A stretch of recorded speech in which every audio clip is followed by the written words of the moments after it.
Hey, good Friday afternoon to everyone, all the great aftermarket peeps in North America. It's Carm Capriato and another Town Hall Academy. Well, this week, episode 286, Repair Order Audits. Thank God we're finally doing a show on that. Hey, before we get into all the good stuff here, I want to remind everyone that Apex has nominations open for Service and Repair Awards, the Technician of the Year, the Shop Owner of the Year, and the Service Advisor of the Year.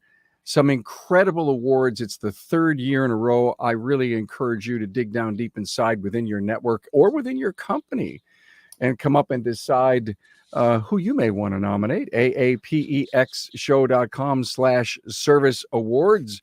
Some great people have won it over the last couple of years, and we look forward to this great continuous award going on. And they'll be honored at Apex at the keynote speech at Apex. Hey, good to have you here. Glad you're with us. We're in the Remarkable Results Radio podcast studio, and we're brought to you by Shopware. Let me give Shopware a really quick shout out.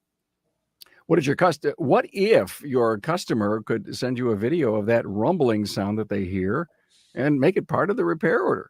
Well, it's not a dream, my friends, but the reality of Shopware. The future is here. On the web at getshopware.com. Hey, if you're watching on YouTube, please subscribe, give the video a thumbs up, and thanks.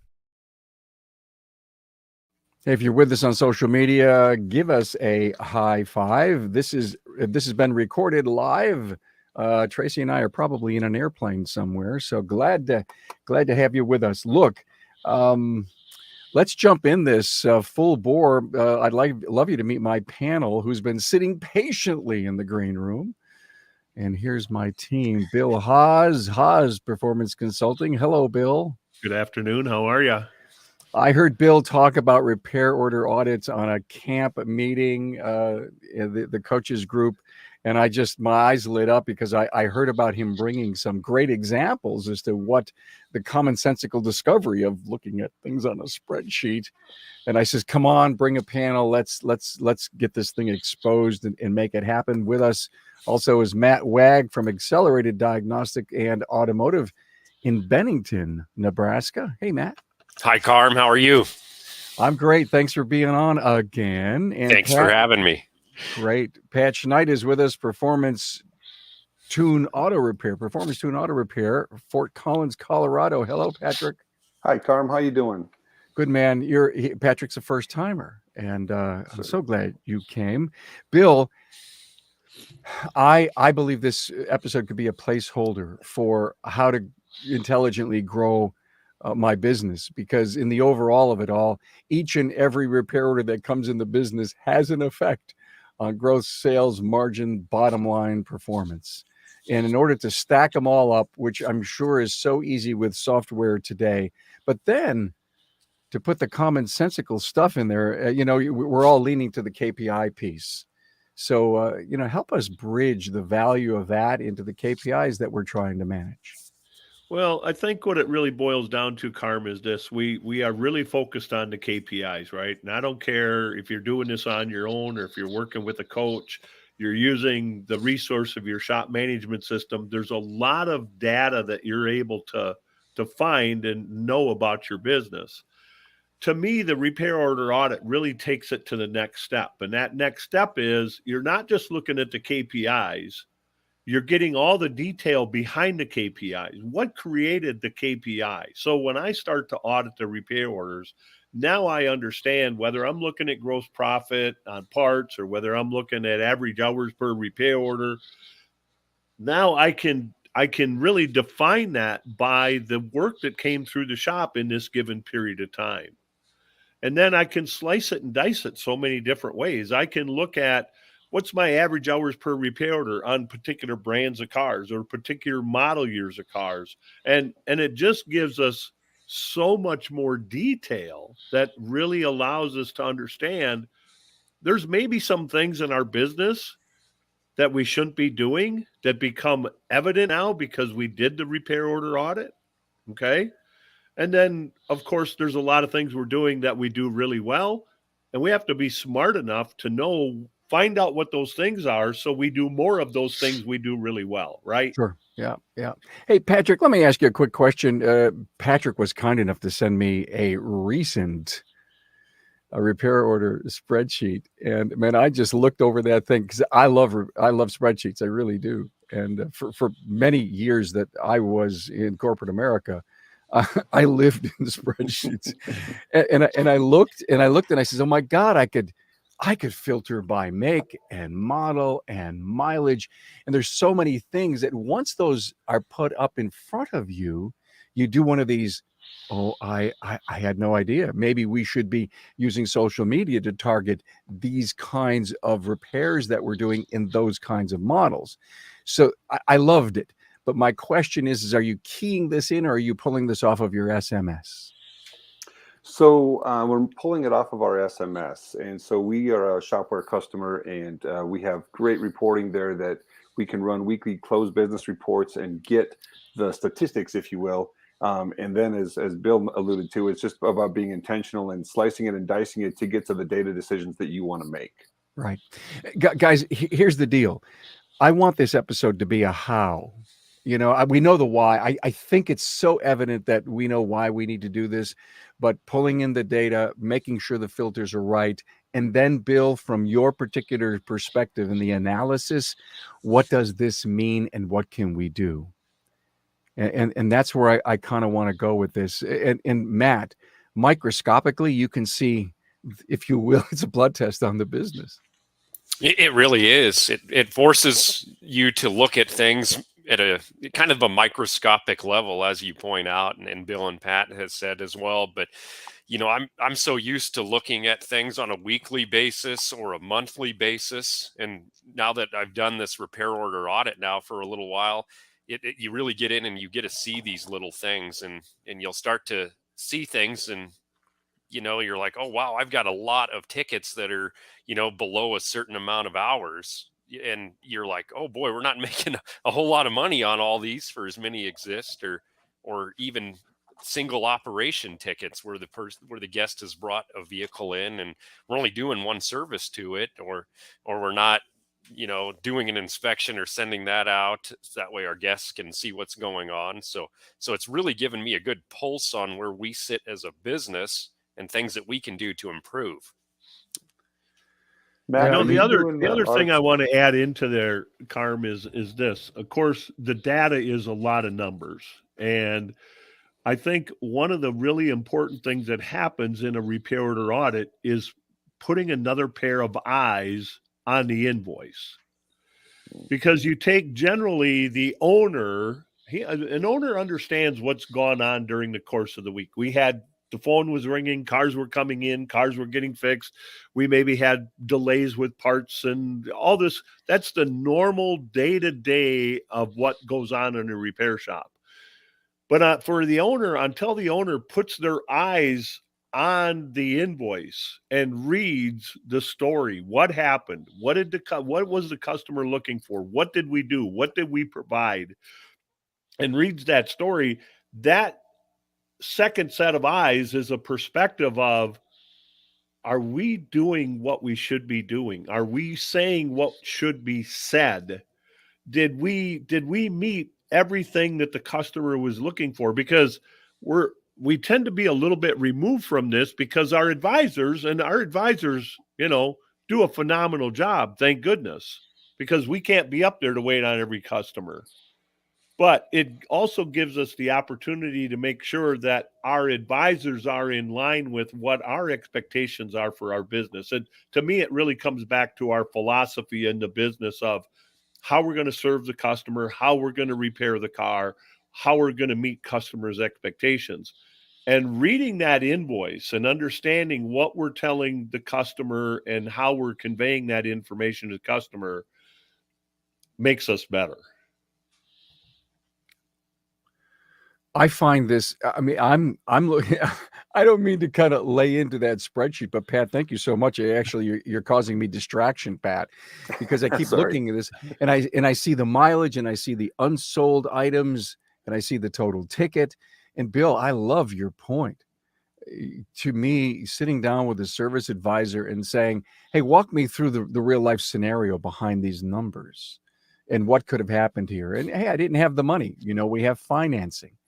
And there's so many ways, if you will. It's like a golfer that has a coach, the swing coaches, and it's like football players that every week goes through the same drill so that their muscle memory works. And it's no different than saying, hey, look, yeah, I could have done better there, boss. You're right. And that's all you need. You've got the proof in the numbers to make that work. Matt, have you ever done that inside the company? Absolutely. That was one of the big things I wanted to address today about this topic, was that it gives you a great opportunity to coach based on what you see. So when I'm looking at the repair orders on a daily basis, I'm able to see a lot of different things from the technician standpoint, from the service advisor standpoint. And then I have the ability at that moment to then say, hey, I can go take it as a coaching or learning opportunity at that moment. And say I'm looking at an inspection that my technician performed, because I'm looking at those two as part of this process. Did they do the DVI properly to our standard? And then if I see things that that they've not called out correctly, or maybe, hey, we needed to elaborate a little bit on this, then I can go address that with them. Say, hey, do you remember that car yesterday that we looked at and you wrote it up like this? Hey, this is how we should be doing this. Or, another instance would be if my service advisor took that inspection, and we've seen this has been something we've been working with, but that inspection, they're supposed to write estimates for so many items. And what I've learned through this audit is that estimates haven't been written for all those items necessarily. And then I can go on a daily basis and go back and say, hey, we had this vehicle yesterday. I noticed you sent the inspection over, but why didn't we estimate these things? This is potential work that we need to be presenting to the guests. These are issues with their vehicle that they need to be aware of, because ultimately we're responsible for that guest satisfaction. So basically this is a coaching opportunity I can use on a daily basis to help improve our operations excellence that we strive to meet. It's been really good, really good.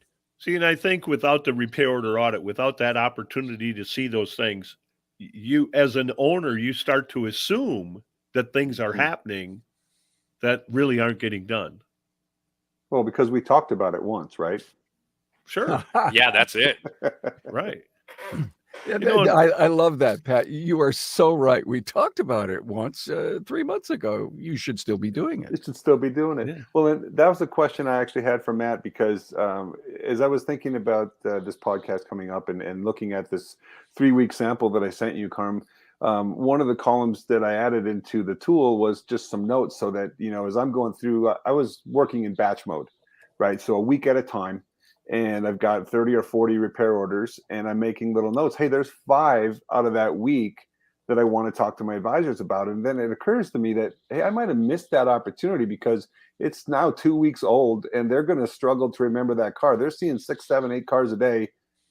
I probably need to do it daily for a while until we get on track. But that's what I wanted to ask you, Matt. Are you coaching daily based on RO audits, or are you batch moding, or what are you doing? I'm doing it on a daily basis, and Okay. and again, we run pretty lean just due to where we are growth wise as a company. So Yep. that's taken a pretty major commitment of my time to make sure I do this every day. Exactly. And it's getting the habit down, though. That's the big thing, is getting the habit down. So I do that in the morning every day. That way I can look at yesterday's stuff, and then I will coach daily. So when I get done doing my report, what I will then do is I draft an email up, and I'll just say, hey, RO, this number, put the customer's name, the vehicle. Here's some things I noticed. But, I also will say, hey, this has been a really good day. There's only a few things here I think we can improve on. So you want to call out the good things too that are being noticed, because it's too easy to focus on just the things that are, oh man, I can't believe this wasn't happening here. So Right. also you want to preach the good stuff, give them praise for what they're doing, because they're doing what you've trained them to do ultimately. So Because you talked about it once. yeah, you talked about it once.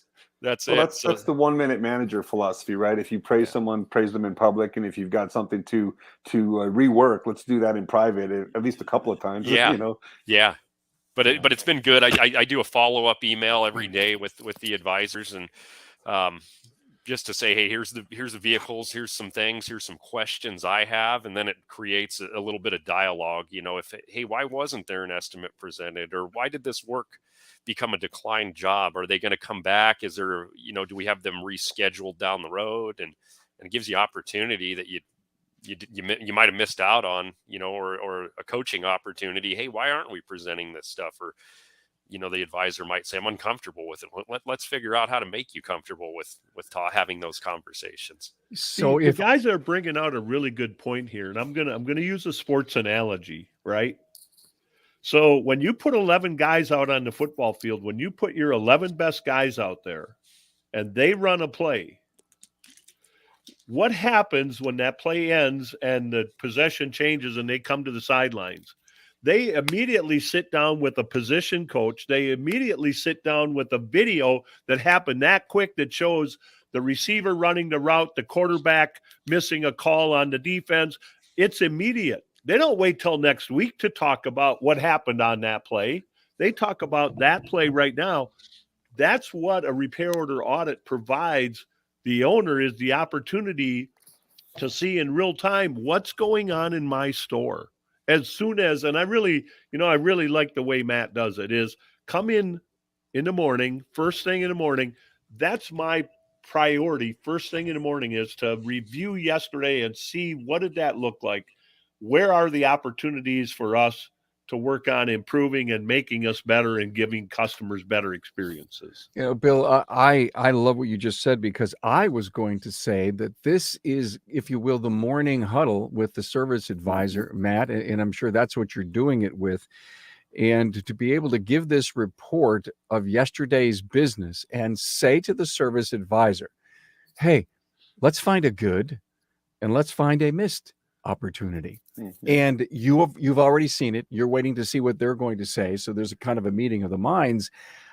Patrick, on your form, I'm looking at a 2008 Subaru Forester with 198,000 miles that was in for $53.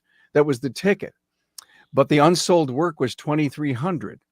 So I guess as an owner, I would say, what gives here? Oh, I'm Yes. selling the car, and I'm selling the car. Okay, we may be able to live with that excuse.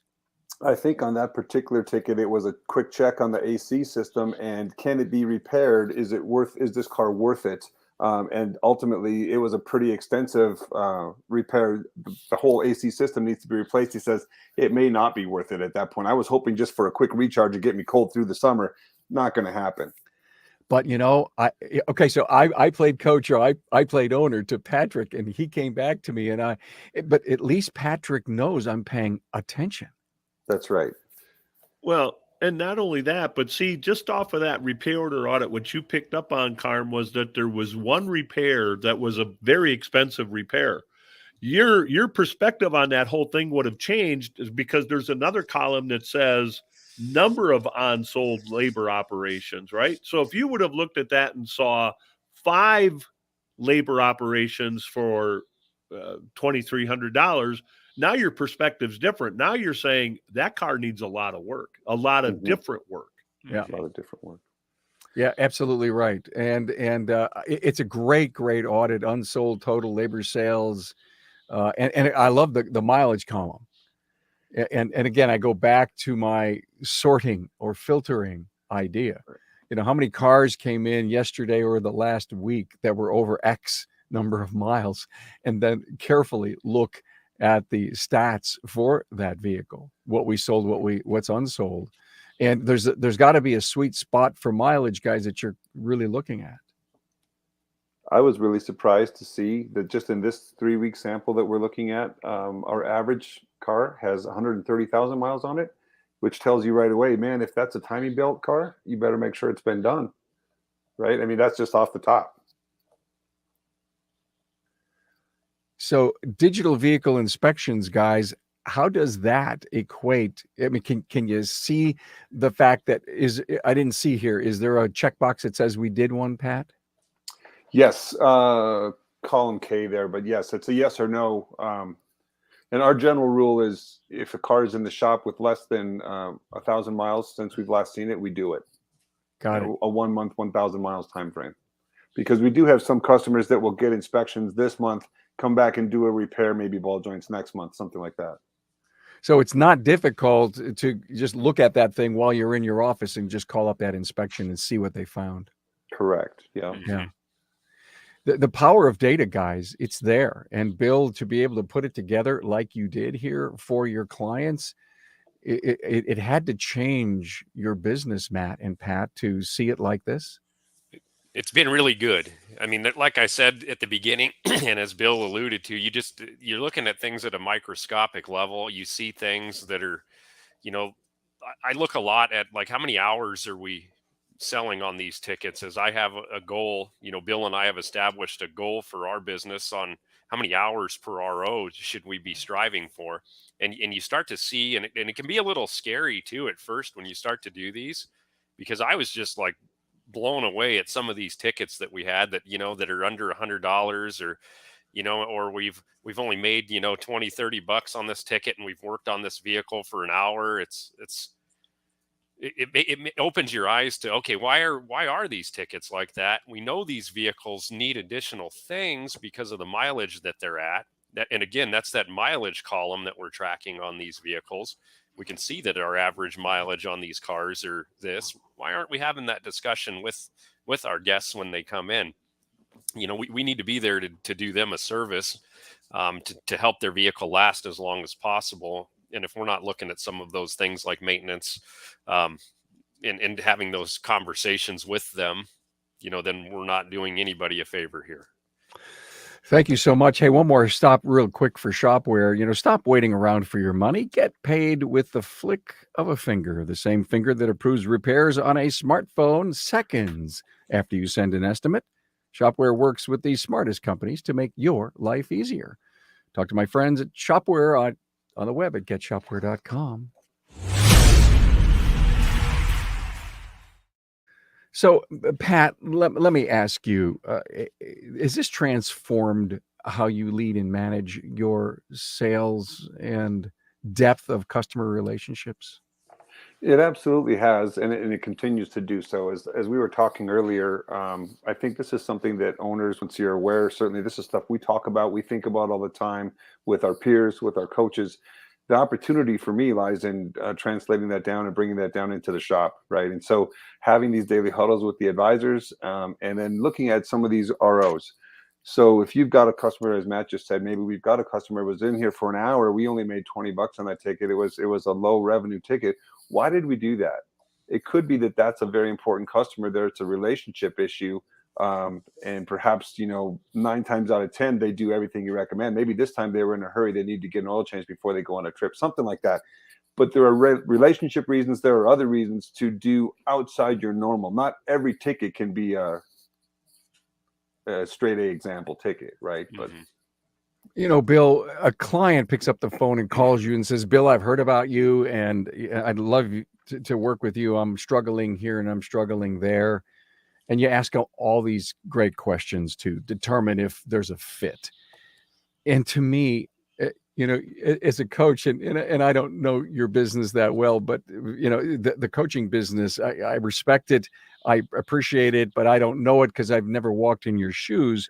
Yeah, there's so many places. Send me your P&L and send me this or that. But Bill, it almost seems like, can you send me a repair order audit? Let me look at that. Would that be a component?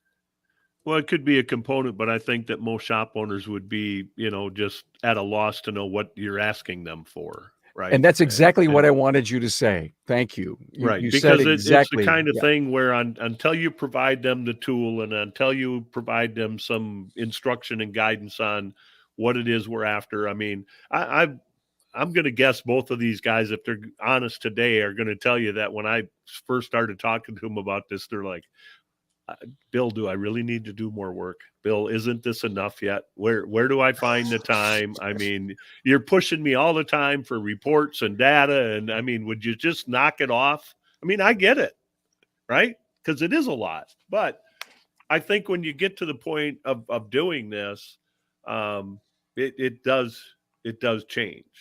it does really help you understand where you need to look at making change. And I don't care, me or anybody else, any of the coaches, we can't do the work for you. All we can do is provide you the guidance and the resources and help you through the process. And then, use the data to help provide you more guidance. But until you do the work as the owner to really understand what's going on in your business, it's not going to happen. Yes, Pat. Yes, Matt, you can thank Bill. Thank you, Bill. Thank you, Bill. I'd give you a hug if I could. Me too. I think the best thing that's been for me with the coaching experience, to your point, Carm, is the right tool at the right time. And as I've gone through this progression of learning about the business and deciding what to fix when, or not even knowing, and coming to that understanding, one of the tools we use is a month at a glance, where we track our KPIs. And when I first started, I didn't even fill it all out. Right. And over time, I started filling out more and more and more. And I started feeling, hey, I've got this down pretty good. And Bill says, okay, now how about repair order audits? I'm like, what? I thought we were done with the previous two. No, we're not done. There's another layer to peel. The more advanced you get, the more intimate you get with your business, the better you are, the more you need to know, the more you want to know. It's a deep dive cycle.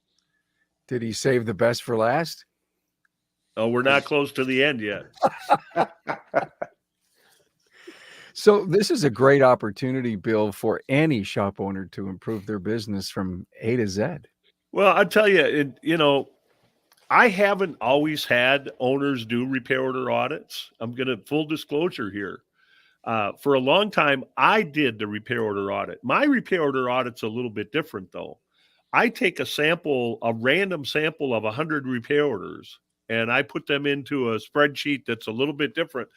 But it allows me to understand things about that business that they don't know themselves, because I've seen repair orders, because I've read what we're telling customers, because I've seen whether we inspected the car, didn't inspect the car. So this isn't the only way to do a repair order audit. There are other opportunities as well, but that's a little bit different. But what I've learned is, since the owners do the repair order audit, it's really enlightening for them. And it changes the conversations that we have in that relationship of client coach. Matt, were there any major discoveries that you were unaware of that you discovered in the repair order audit? Quite a few, because you just kind of get into the daily grind of things, and you're thinking everybody's doing this or doing that, and you're seeing your weekly sales and your monthly sales, and you're like, okay, yeah, that's all right. But we slowed down a little bit in May, and I'm one of those people that likes to try to solve, and I'm a problem solver by nature, like most of us here, and you try to figure out why that is. Now, I was able to take this audit and go back into May, and we started doing this about a month ago, where I was really digging into this audit now on a daily basis. But back in May, I really wasn't doing it yet. So I've gone back in there and learned a lot about process flaws that we had in place. And I've learned a lot. Now, here's something really cool we discovered, is that, I have one service advisor at the moment, and we learned through this process that he's probably a little overworked because he didn't have time to do some of these things. Or you learn that, were you managing your time properly? Or, what could we have done here to allow this process to take place? Some of these estimates and inspections. And now the cool thing here is, it's given me confidence enough that we need to bring another service advisor on. And we've actually made a gentleman an offer, and we're hoping that this person comes on board in the next couple weeks. So we've with this data established the need for an additional staff to accommodate and act on these things we've learned through this daily audit. Hey, there's a lot of unsold jobs out there, and we also know that, hey, we need to be working more on putting estimates together. And do we have a service advisor with that time to do these things? And so we've basically quantified a position based on having this data to our disposal. I bet you can also pull out all those oil service tickets and see if you're making any money on them. Correct. And that was something that we really saw, that we're like, oh boy, that was the one of the scariest things for me, is like, there's a lot of tickets here that are under an hour. And my my staff is investing time into doing these things, and we start to discuss, okay, what's the average mileage on these vehicles? And then I can present that as a coaching opportunity also to the service advisor. And hey, when they're doing their inspection, let's look at the mileage. Let's see if is there anything due for mileage maintenance on this vehicle that we need to discuss, or even, because we are a newer business and a lot of our guests have been coming to us, maybe some of them a year, some of them we still see a lot of first time people coming in, but so we don't necessarily have that maintenance history on the vehicle, but it opens a door of discussion like, hey, whoever's been taking care of your vehicle in the past, have we had any of these services performed? Hey, we really see the value in this, and here's what we'd like to do to help this vehicle last. So it creates a great, I guess, a relationship builder, now that we can see, hey, we've had all these lower amount tickets. All right. And I talk to my team members, hey, let's try to see if they want to, the guest wants to do some of these things. And what we've seen over the last couple of weeks now that we've really audited and targeted in on these less than 1 hour tickets is that now last week we only had maybe 2 or 3 tickets that were under an hour because now my advisor knows, and we're starting to have these conversations, and we're looking at, okay, well, does that guest know when they get their oil service that we should be doing a tire rotation? Now we're starting to present that, hey, we'd like to rotate your tires every other time your vehicle's in, and or just that's just one example of it. Or we're just trying to look at things that the vehicle really needs, and why aren't we presenting those things and taking true care of the car or the pickup that we're working on?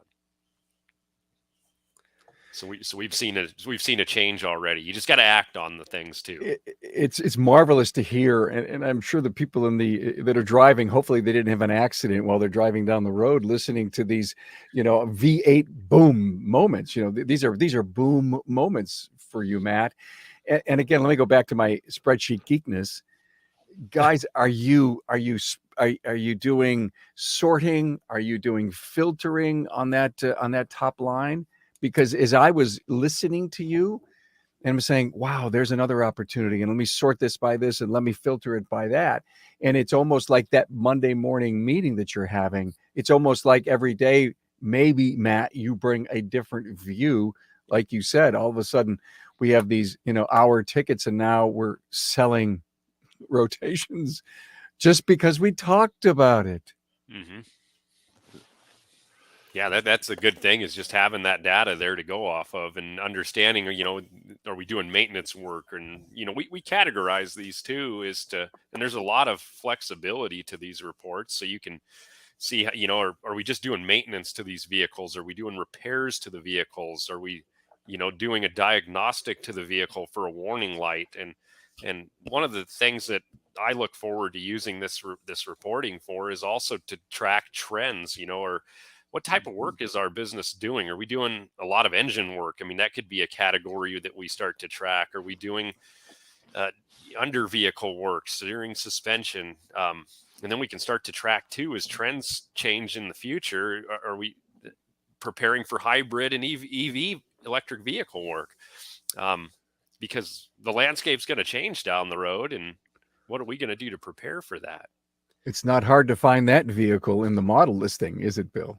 No, not at all. And again, you could be in the shop and looking around, and your sensors, if you will, your 5 senses are bringing all this in.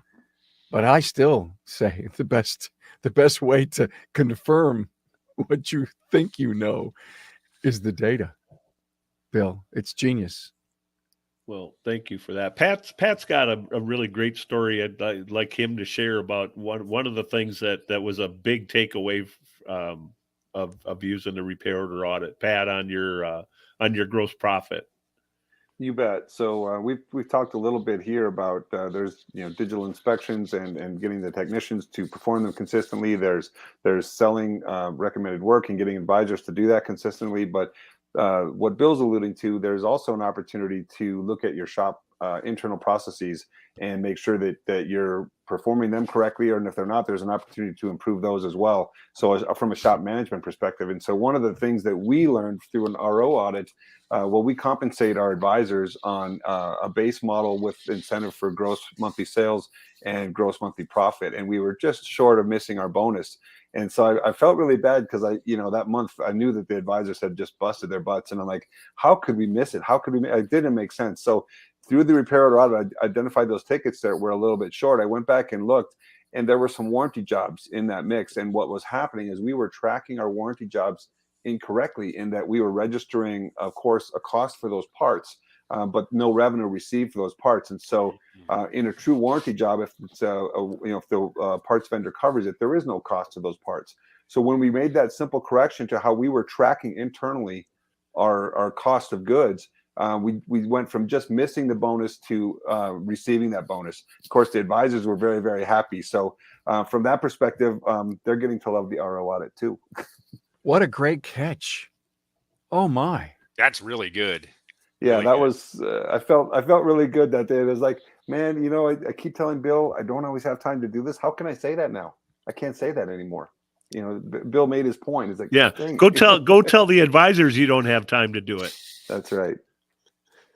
It's genius. Again, as I'm saying, what I love about the whole repair order, but Pat, if I worked for you and you went the extra step, the extra mile to figure out what happened, because you felt we were so close this was going to hit, and then you found that discovery, man, I would be so loyal to the fact that, it's just not FaceTime, it's deep time, and you cared to figure it out.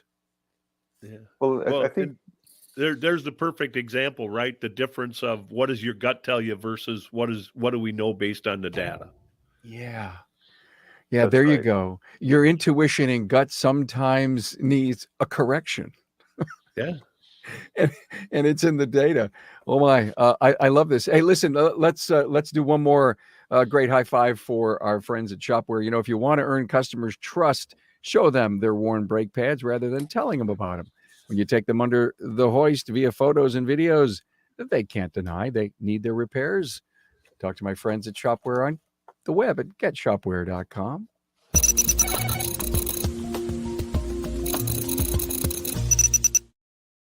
Hey guys, do we prove our point?